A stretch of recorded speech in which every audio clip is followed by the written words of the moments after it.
إنجنير فيصل علي ورابع gudoomiyaha xisbiga mucaaradka ah ee UCID oo wareysi gaar ah siiyay telefishinka Hon Cable ayaa sheegay inuu la yaabay go'aanka dawladda Djibouti ay u cuskatay joojinta heshiiskii shirkadda DP World ay kula jirtay taasoo ahaan shirkadda DP World ay maalgelisay dekada ku yaala gobolka gaar ahaan badda cas dekadahaas oo tartan kula jira dekadaha Djibouti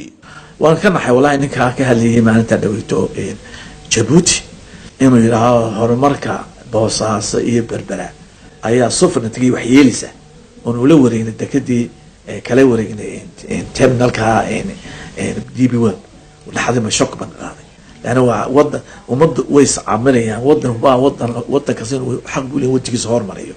لكن إن ليراه وضع كهور مركز وضع كي وحيليه ووحان الدونك لقوا عرق وضع شهر أمنهاي ولا على أمنهاي ولي بعد بدحوينه وهسنه وأمانه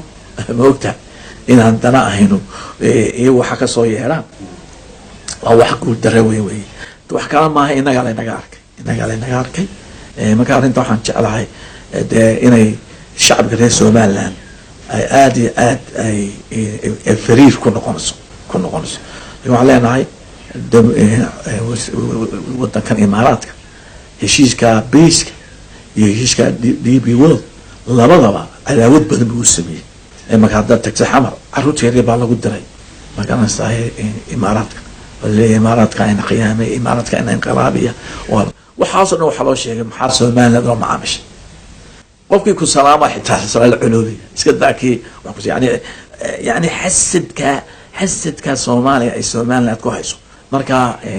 أرنتاس آليات بنقولون هاي وحنلين هاي نكون متلا شيء كاس يبيسكو ودنتينا وهالكيف أدونك قلني وهالكان مركي دي بيول قبل تكتي جيبوتي مشار مهم بحيث نجري ما أنت هو ماشي اللي وجه عليه أدونك وحلا إس أفريقيا لا ينفسكريسو وحكيت تاسو شيء مع القشة دي بيول أي سوق قشة أي كده كتير لحد كده باريسيا وحكينا جت ويجي أفريقيا اللي جالية تشاينيسو إنه كنا وقت نيجي كرنا ويس أمريكا اللي بدو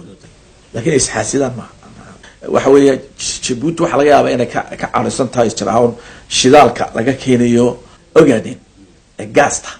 oo inaga inoo dhow inay isleedahay haday taas goolo idin kale idin keeni doona oo gaasa mar kale injineer Faisal Cali Waraabe waxa uu soo hadal qaaday in Djibouti oo aan lahayn kheyraadka xoolaha nool oo ay dibadda u dhoofiso ay dekadu samaysatay xoolaha ka dhoofi jiray dekadaha Somaliland ee ay xanibtay dawladda Saudi Arabia Djibouti in for example Djibouti iyadoo xoolo lahayn ay dekad xoolo samaysay magaranaysaa loo yacdo iyo u samaysay xoolaheena u samaysay maalintii uu yiri madaxweynuhu gees Afrika oo dhan xoolaha ka baxayaan meesha next day baa naga xidhay naga xooli oo imika wanaga geelina la geeniyo haddana inuu kama hadal haddana wanaga arkay maanta dadka geelina waxay tagayaan Djibouti tagaa man oran dhaqaalaha baa soo deeso qarankeena u deeso man oran iyagii markaa inuu ninkaas waxa ku hadlo inagoo xoolaheena arkino dekedeena caankeeda berberaawi adduunka oo yaqaan ilaa maqaayad 17 century xoolaheena maanta Djibouti oo dhaxal ku sii dhamaan xoolo waa siyaasad waa political waa siyaasad waana dad inaga dawlad jireen mar haddana inagu aynu isku jeesano oo dawladda ayay maanta wadanka ayay aan shaqaalihiisu yaryahay 14 la magacaabo qabiilkooda oo abtirinayo oo dadkuba dawladnimada u qaateen shaqaale qoriyo dawlad qoriso oo horumar biyo iskuul wadooyin waxa la hayay baan arkeen de waxa ma ahan filayeen inaan wadanka wadi kareen Cabdi Shakuur Dayib Maxamed Hon Cable TV